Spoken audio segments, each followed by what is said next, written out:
بسم اللہ الرحمن الرحیم۔ کیا آپ جانتے ہیں وہ کون سے نبی تھے جنہیں اللہ نے لوہا نرم کرنے کا معجزہ عطا فرمایا؟ کیا آپ نے کبھی سوچا ہے کہ ایک بادشاہ، ایک نبی، ایک سپاہی اور ایک زاہد سب ایک ہی شخصیت میں کیسے جمع ہو سکتے ہیں؟ جی ہاں، وہ ہے حضرت داؤد علیہ السلام، جنہیں اللہ نے نہ صرف نبوت دی بلکہ حکمت و عدل کا تاج بھی پہنایا۔ ان کی زبانی زبور اتری اور ان کے ذکر سے قرآن بھی روشن ہے۔ لیکن کیا آپ جانتے ہیں کہ ان کی زندگی میں کون سا لمحہ وہ تھا جب ایک چرواہا ایک عظیم بادشاہ بن گیا؟ حضرت داؤد علیہ السلام بنی اسرائیل کے نبی اور بادشاہ تھے۔ ان کا نسب حضرت یعقوب علیہ السلام کی نسل سے جا کر ملتا ہے۔ وہ کم عمری میں چرواہے تھے، لیکن ان کے دل میں ایمان، ذکر الہی اور عاجزی تھی۔ اللہ نے ان کے دل میں نور بھرا اور زبان میں وہ تاثیر رکھی کہ ان کی حمد سن کر پہاڑ اور پرندے بھی تسبیح کرنے لگتے۔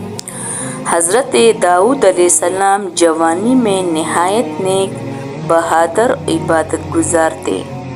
وہ چرواہے کرتے ہوئے اکثر اللہ کی حمد بیان کرتے۔ ان کے دل میں خوف خدا اور محبت الہی گہری تھی۔ لوگ ان کے اخلاق اور کردار سے متاثر تھے اور ان میں ایک خاص نور نمایاں تھا۔ اس زمانے میں بنی اسرائیل پر جالوت نامی ایک طاقتور بادشاہ نے ظلم کیا۔ اللہ نے طالوت کو بنی اسرائیل کا بادشاہ بنایا تاکہ وہ جالوت کا مقابلہ کرے۔ حضرت داؤد علیہ السلام اس وقت ایک نوجوان سپاہی تھے جنہوں نے اللہ کے نام پر دشمن کے خلاف جہاد میں حصہ لیا۔ جالوت کے قتل کے بعد اللہ تعالیٰ نے حضرت داؤد علیہ السلام کو نبوت عطا فرمائی۔ انہیں علم، عقل، عدل اور حکمت میں کمال حاصل ہوا۔ اللہ نے فرمایا، اور ہم نے داؤد کو بادشاہی اور حکمت عطا کی۔ یوں وہ بنی اسرائیل کے نبی، حاکم اور مصلح بن گئے۔ اللہ تعالیٰ نے حضرت داؤد علیہ السلام کو ایک عظیم معجزہ عطا فرمایا۔ جب وہ اپنے ہاتھوں سے لوہے کو پکڑتے تو وہ نرم ہو جاتا۔ وہ اس سے زرہے اور جنگی ساز و سامان بناتے اور رزق حلال کماتے۔ اللہ نے فرمایا، اور ہم نے داؤد کے لیے لوہا نرم کر دیا۔ حضرت داؤد علیہ السلام پر اللہ کی کتاب زبور نازل ہوئی۔ یہ کتاب حمد و تسبیح، ذکر اور دعا سے بھرپور تھی۔ جب وہ زبور پڑھتے، پہاڑ ان کے ساتھ گونجتے اور پرندے فضا میں رک جاتے۔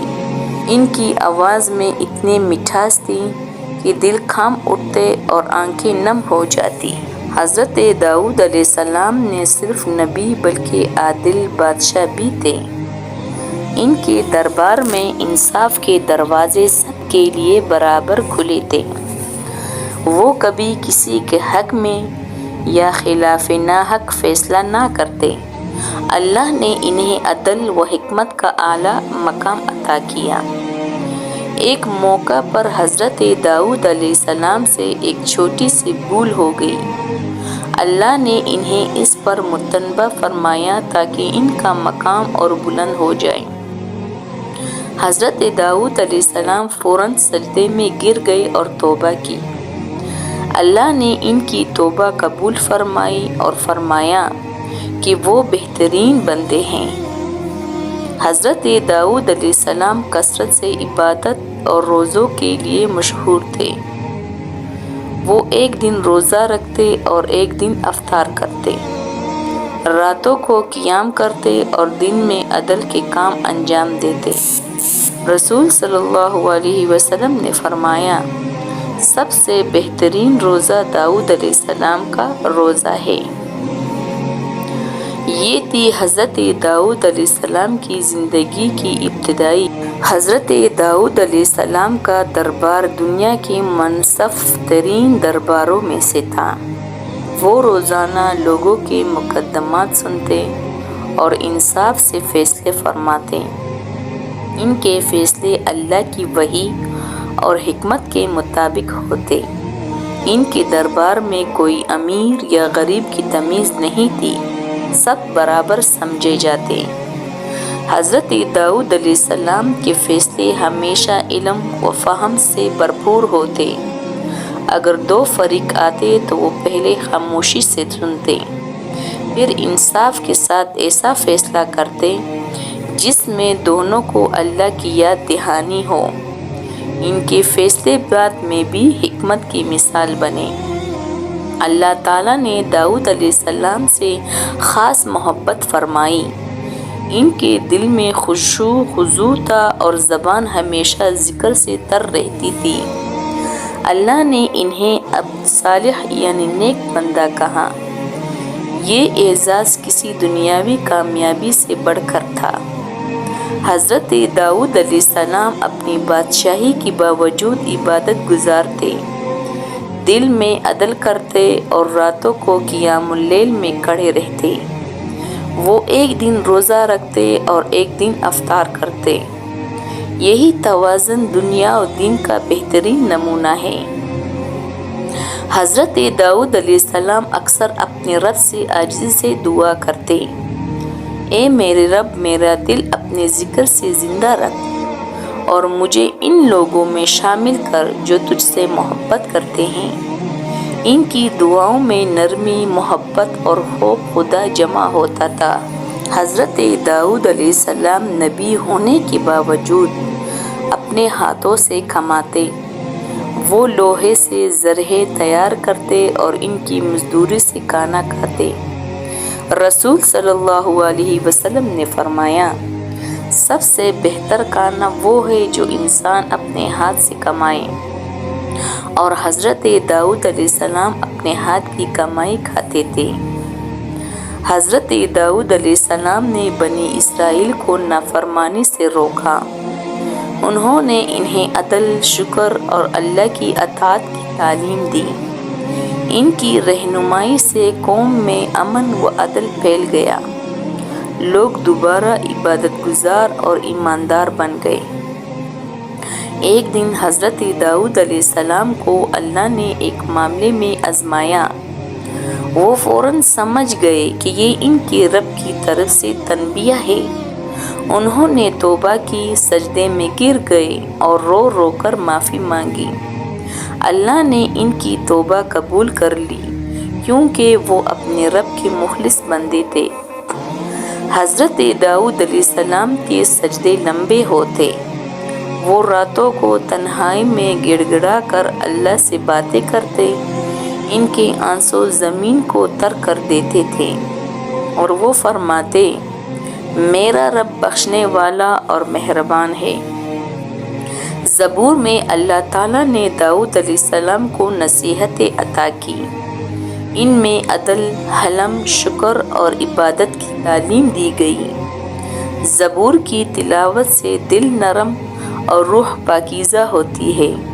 حضرت داؤد علیہ السلام کا ذکر قرآن میں بھی کئی بار آیا ہے، بطور مثال ایک نیک، عابد اور عادل نبی کے۔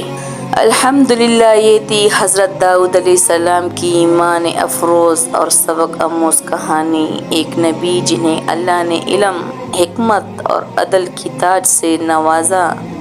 ان کی زندگی ہمیں یہ سکھاتی ہے کہ طاقت عبادت کے بغیر کچھ نہیں، اور بادشاہی اس وقت قابل قدر ہے جب اس میں انصاف اور شکر ہو۔ اگر آپ کو یہ ویڈیو پسند آئی ہو تو اسے لائک کیجیے، شیئر کیجیے اور مزید اسلامی واقعات اور قصص الانبیاء سننے کے لیے ہمارا چینل خوبصورت دین حدیث سبسکرائب کیجیے۔ اللہ ہمیں بھی حضرت داؤد علیہ السلام کی طرح عدل، شکر اور عبادت کی توفیق عطا فرمائے، آمین یا رب العالمین۔ جزاکم اللہ خیرا۔ السلام علیکم ورحمۃ اللہ وبرکاتہ۔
الحمدللہ، یہ تھی حضرت داؤد علیہ السلام کی ایمان افروز اور سبق آموز کہانی۔ ایک نبی جنہیں اللہ نے علم، حکمت اور عدل کی تاج سے نوازا۔ ان کی زندگی ہمیں یہ سکھاتی ہے کہ طاقت عبادت کے بغیر کچھ نہیں، اور بادشاہی اس وقت قابل قدر ہے جب اس میں انصاف اور شکر ہو۔